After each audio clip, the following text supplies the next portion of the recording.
नमस्कार दोस्तों, मैं दीपंकर। आज इस वीडियो में बात करेंगे एल&टी माइक्रो फाइनेंस में एफसीओ का क्या-क्या काम होता है। तो मैं इस वीडियो में बात करूंगा कि एफसीओ में ज्वाइन करने के लिए क्या क्वालिफिकेशन चाहिए, एफसीओ में अगर आप ज्वाइन करते हो तो कितना पैसा आप कमा सकते हो, अगर एफसीओ में काम करते हो तो क्या-क्या चैलेंज आपको फेस करना पड़ेगा, और अगर आप एफसीओ में काम करते हो तो आपका फ्यूचर क्या है। क्योंकि देखिए, हर आदमी का तो धीरे-धीरे एज बढ़ता जाएगा। एक 25 साल का बंदा जितना फील्ड में दौड़ पाएगा, एक 35 साल का आदमी उतना अच्छा नहीं दौड़ पाएगा एफसीओ में। क्योंकि एफसीओ का फुल फॉर्म होता है field collection officer. Field collection officer field collection officer क्या काम करता है? फील्ड कलेक्शन ऑफिसर कलेक्शन करता है। फील्ड कलेक्शन ऑफिसर का सिर्फ काम होता है कलेक्शन। कलेक्शन कलेक्शन करना पड़ेगा। क्या collection? NPA collection. NPA customer किसको कहते हैं? बहुत लोगों को पता नहीं है कि एनपीए कस्टमर क्या किसको कहते हैं। और आजकल हर माइक्रो फाइनेंस कंपनी जो है एनपीए कलेक्शन के लिए सिर्फ कलेक्शन ऑफिसर को हायर करता है, जिसका काम से सिर्फ कलेक्शन करना, उसका कोई बिजनेस करना नहीं है।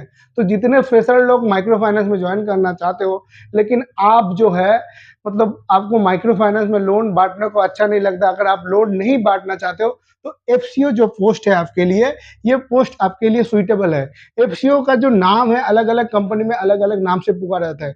हालाँकि इससे पहले मैं एक बार बना चुका हूँ एफसीओ का वीडियो, लेकिन मैं इस मैं व्हाइट बोर्ड के माध्यम से इसलिए समझा रहा हूँ क्योंकि बहुत लोगों का रिक्वेस्ट आया था। तो वीडियो आगे बढ़ने से पहले मैं आपको बताना चाहूँगा दोस्तों, मैं दीपंकर, मैं बेसिकली फाइनेंस रिलेटेड कंटेंट बनाता हूँ और नया-नया वैकेंसी का भी वीडियो डालता हूँ।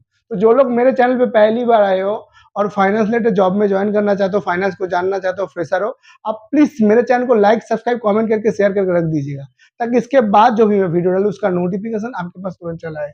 एफसीओ का फुल फॉर्म होता है फील्ड कलेक्शन ऑफिसर। एफसीओ में ज्वाइन करने के लिए क्वालिफिकेशन चाहिए आपका ग्रेजुएट। और एफसीओ क्या कलेक्शन करता है? एनपीए। एनपीए कलेक्शन, एनपीए का फुल फॉर्म होता है, एनपीए का फुल फॉर्म होता है non performing asset. Non performing asset, ये जो मैं फुल फॉर्म बता रहा हूँ, परफॉर्मिंग एसेट, ये जो फुल फॉर्म में बता रहा हूँ आप लोगों को, ASSET, ये फुल फॉर्म जो है आपको इंटरव्यू में भी काम आ सकता है। क्योंकि एनपीए का जब इंटरव्यू देने जाओगे एफसीए का, तो वो आपको पूछ सकता है कि एनपीए का फुल फॉर्म क्या होता है। एनपीए का फुल फॉर्म होता है नॉन परफॉर्मिंग एसेट। तो सबसे पहले मैं आपको बताना चाहूंगा कि एफसीओ का ड्यूटी एंड रिस्पॉन्सिबिलिटी क्या होता है। एफसीओ कलेक्शन करता है एनपीए कस्टमर का कलेक्शन। अभी मैं इस वीडियो के माध्यम से समझाऊंगा कि एनपीए कस्टमर किसको बोलते हैं। देखिए, एल&टी माइक्रो फाइनेंस में अभी ग्रुप 4 लेवल पे 4 लगातार मतलब 3 तरह के ऑफिसर काम करते हैं, FLO, FCO and FSO. FLO का काम है आपका लोन बांटना एंड कलेक्शन करना। एफसीओ का काम है सिर्फ कलेक्शन करना। एंड आपका एफएसओ जो है, एफएसओ का काम है सिर्फ आपका जो है सोर्सिंग करना है। एफएसओ कोई कलेक्शन नहीं करता। तो इनका कलेक्शन कौन करता है? इनका कलेक्शन करता है आपका एफएलओ। क्योंकि एफएसओ जो लोन बांटता है वो नया लोन का कलेक्शन करता है एफएलओ। लेकिन फिर एफसीओ कौन कौन सा कलेक्शन करता है? एफसीओ कलेक्शन करता है एनपीए। एनपीए का फुल फॉर्म होता है non performing asset. L&T micro finance जब भी कोई भी कस्टमर को लोन देता है, लोन देने के बाद जो है हर महीने 1 से 11 तारीख के अंदर कस्टमर का ईएमआई आता है।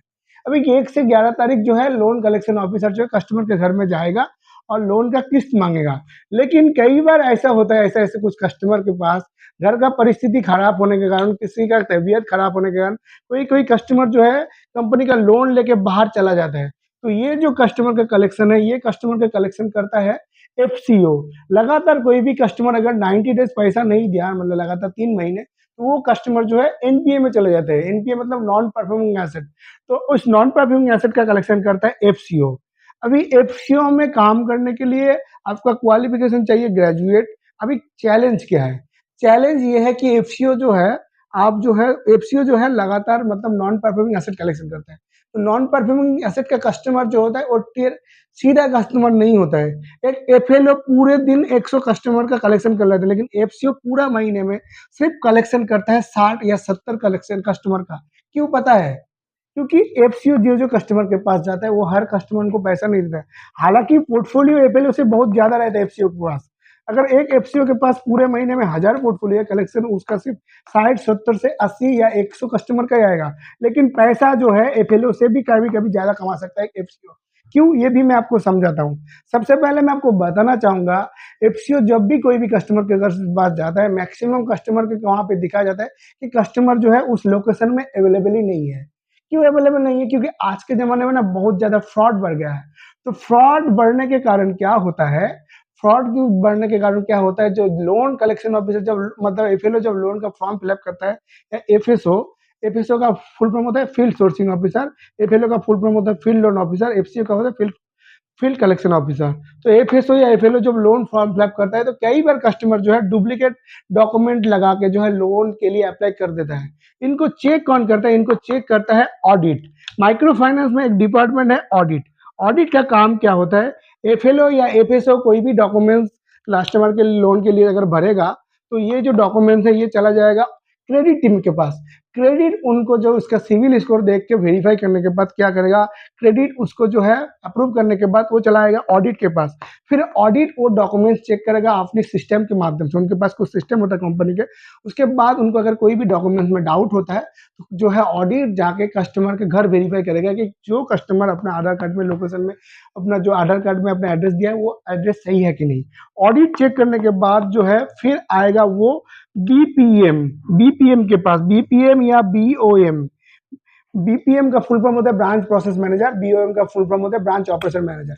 एलएनटी फाइनेंस में जो है पहले ये पोस्ट को सिर्फ बीपीएम से जाना जाता, बीओएम से जाना जाता है, लेकिन इस पोस्ट का नाम अभी रख दिया है branch process manager. Branch process manager क्या करेगा, ऑडिट डॉक्यूमेंट्स को क्यों करने के बाद इनके पास आएगा, ये जाएगा कस्टमर के घर। कस्टमर के घर जाके देखेगा कि कस्टमर का घर सही है कि नहीं, लोन मतलब कस्टमर चुका पाएगा कि नहीं, कस्टमर का सोर्स ऑफ इनकम क्या है, किस कारण कस्टमर लोन ले रहा है। अगर बीपीएम चाहे कस्टमर के लिए, अगर लोन ऑफिसर कस्टमर के लिए 1 लाख का लोन अप्लाई किया, बीपीएम चाहे तो उनको जो 50 या 60 हजार भी लोन कर सकते हैं। फिर बीपीएम चाहे तो वो लोन रिजेक्ट भी कर सकता है। तो बीपीएम चेक करने के बाद लोन अप्रूव होता है। फिर लोन अप्रूव होने के बाद नेक्स्ट महीने 1, 2 या 5 तारीख को कस्टमर की ईएमआई आते हैं। लगातार ईएमआई नहीं देगा तो कस्टमर जो है एनपीए में चला जाएगा। फिर एनपीए का कलेक्शन करेगा एफसीओ। तो जो है डिफॉल्ट कस्टमर के कलेक्शन करने जाता है एफसीओ। तो इसीलिए कस्टमर के पास जब एफसीओ जाता है, तो मैक्सिमम कस्टमर जो है राइट टाइम पे, जो कस्टमर के पास जाने के बाद देखा जाता है कि कस्टमर घर में अवेलेबल नहीं है, कुछ कस्टमर घर छोड़ के भाग गया। ऐसा भी हो सकता है कुछ कस्टमर का तबीयत बहुत बहुत खराब है, घर में बहुत बीमार हो चुका है, मतलब खाने की हालत भी नहीं है। तो मैक्सिमम कस्टमर के पास रिटर्न आने के बाद 60 या 70 कलेक्शन उनको करना पड़ता है। लेकिन एफसीओ का इंसेंटिव बहुत ज्यादा है, क्योंकि वो डिफॉल्ट कलेक्शन करता है। तो एलएनटी माइक्रो फाइनेंस जो है एफसीओ को इंसेंटिव देता है अच्छा खासा। एक एफसीओ को मतलब पूरे महीने में 5 से 10% से इंसेंटिव देता है। इंसेंटिव स्लैब वहां पे लिखा रहता है, इंसेंटिव स्लैब लिखा रहता है। अगर आप 1 लाख तक कलेक्शन करेंगे तो आपको मिल जाएगा 5%। तो 1 लाख अगर आप कलेक्शन करते हो तो आपको 5 हजार जो है इंसेंटिव की तरह मिल जाएगा। तो सिर्फ 5 हजार ही मिलेगा क्या? नहीं, इसके साथ तो बेसिक सैलरी अलग से है। एक एफसीओ का नॉर्मल अगर फ्रेशर एफसीओ भी फ्रेशर भी कोई भी ग्रेजुएट एफसीओ में ज्वाइन करता है, उनका स्टार्टिंग सैलरी शुरू हो जाता है। आज के दिन मैं जब ज्वाइन किया था, मैं खुद एलएफसीओ में काम कर चुका था, तो मैं जब ज्वाइन किया था मेरा सैलरी था 10,700, 10,700 रुपये। जिनको विश्वास नहीं हो रहा है, मेरा सैलरी सिर्फ जाकर देख सकते हो, मेरा चैनल पे ऑलरेडी अपलोडेड है। तो 10,700 से मैंने चालू किया था। अभी जो एफसीओ का सैलरी बढ़ गया है, वो कम से कम 1 लाख मतलब 1.5 लाख से लेके 2,10,000 तक उनका सैलरी शुरू होता है। मैं सिर्फ एग्जाम्पल के लिए पकड़ लेता हूँ, 13,000 आपका बेसिक सैलरी मिल गया। 13,000 के साथ आपको जो फ्यूल का पैसा नॉर्मल 3,000 मिल जाएगा। 13 3 16,000 आपका ऐसे सैलरी बन गया। उसके साथ आप 1 लाख कलेक्शन करेंगे तो 16,000 प्लस 5,000, 21,000 आपको मिल जाएगा नॉर्मल। लेकिन क्या सिर्फ 21,000 मिलेगा? मैंने बोला 1 लाख के लिए। अगर यहाँ पे 2 लाख करता है तो उनका इंसेंटिव जो हो जाएगा 7%। तो 2 लाख का 7% हो गया 14,000। तो यहाँ पे 13 3 16 और 14, 16,000 एंड 14,000, टोटल आप आराम से 30,000 कमा सकते हो एज ए एफसीओ। तो ये हो गया नॉर्मल 30,000। लेकिन कोई कोई महीना जो होता है 4 लाख 5 लाख तक कम इसका कलेक्शन हो जाता है। और ये जो कलेक्शन होता है जनवरी फरवरी मार्च में अच्छा खासा कलेक्शन होता है। इस टाइम कंपनी इंसेंटिव भी ज्यादा देता है। तो उस टाइम जो है 30 40 50 से नॉर्मल बात है एक एफसीओ के कमाने के लिए। लेकिन एफएलओ क्या क्या हम पैसा नहीं कमाता, एफएलओ भी कमाता है, लेकिन एफसीओ भी अच्छा खासा कमा सकता है। इनमें सबसे बड़ा एडवांटेज है, इसमें आपको कोई लोन बांटना नहीं है। और बहुत सारे बच्चे जो है लोन बांटने में दिक्कत होता है, तो उनके लिए एफसीओ पोस्ट बहुत ही अच्छा खासा है। चैलेंज यही है कि आपको जो है कई-कई कस्टमर ऐसा मिलेगा कि आप जब कस्टमर के घर जाओगे तो कस्टमर आपसे चिढ़ जाएगा। ऐसा भी आप देखेंगे कि कस्टमर बोला कि मैंने तो लोन लिया नहीं, तो ऐसा कैसे होता है? ऐसा होता है कई बार उनके बगल में जो रिंग लीडर होता है, रिंग लीडर जो है उनका डॉक्यूमेंट्स वो किसी दूसरे कंपनी के लोन के लिए मतलब जमा किया और रिंग लीडर जो है उनके नाम पे लोन ले लिया। तो ऐसा भी हो सकता है। तो बहुत सारे कारण के कारण जो है कस्टमर डिफ़ॉल्ट जाता है, डिफ़ॉल्ट कलेक्शन को करना पड़ता है। एफसीओ का फ्यूचर ये है कि अगर आप एफसीओ में सही से काम करेंगे माइक्रो फाइनेंस कंपनी में, तो फ्यूचर में जो है आप जाके कलेक्शन मैनेजर बन सकते हो, एरिया कलेक्शन मैनेजर। एफसीओ के काम करने के बाद आप कोई भी कंपनी में जैसे फाइनेंस कंपनी में, बैंक में जाके assistant collection manager, collection team leader और जो है और रीजनल कलेक्शन मैनेजर ऐसा बढ़ता जाएगा आपका पोजीशन। तो मैं सबसे इसीलिए रिकमेंड करता हूँ कि अपना ग्रेजुएट कंप्लीट करने के बाद एफसीओ में ज्वाइन करो। और आज सिर्फ एल&टी फाइनेंस नहीं, बहुत सारे कंपनी एफसीओ में हायर कर रहे हैं। जैसे आरोन में जो कंसर्न करता है एफसीओ का काम करता है उसको बोलता है आरसीएसआर, रिकवरी कस्टमर सर्विस रिप्रेजेंटेटिव। अभी आई फाइनेंस भी जो है एफसीओ के लिए एक पोस्ट क्रिएट किया है, उनका नाम भी एफसीओ होता है। अभी जो है सत्या माइक्रो कैपिटल में सीसीएम बोल के एक पोस्ट है, उनका भी काम होता है ओडी कलेक्शन करना। तो बहुत सारे कंपनी अपॉर्चुनिटी दे रहा है। माइक्रो फाइनेंस में प्रेशर तो है लेकिन इनकम है। अगर आप ग्रेजुएट करके कोई भी नॉर्मल इंडस्ट्री में चला जाएगा तो 15,000 आपका फिक्स सैलरी से ज़्यादा किसी जगह पे नहीं मिले। मैंने खुद वेयर हाउस में काम कर चुका हूँ, मैं इन मैन्युफैक्चरिंग में काम कर चुका हूँ, लेकिन यहाँ पे 15,000 तो सैलरी मिलेगा लेकिन इंसेंटिव भी अच्छा खासा मिलेगा। तो वीडियो ऑलरेडी बहुत लंबा हो चुका है। अगर आप इसी तरह की टॉपिक एंड कंटेंट देखना चाहते हो, अगर आपको मेरा ये व्हाइट बोर्ड वाला वीडियो अच्छा लगे तो प्लीज चैनल को सब्सक्राइब करके शेयर करना मत भूलिएगा। धन्यवाद।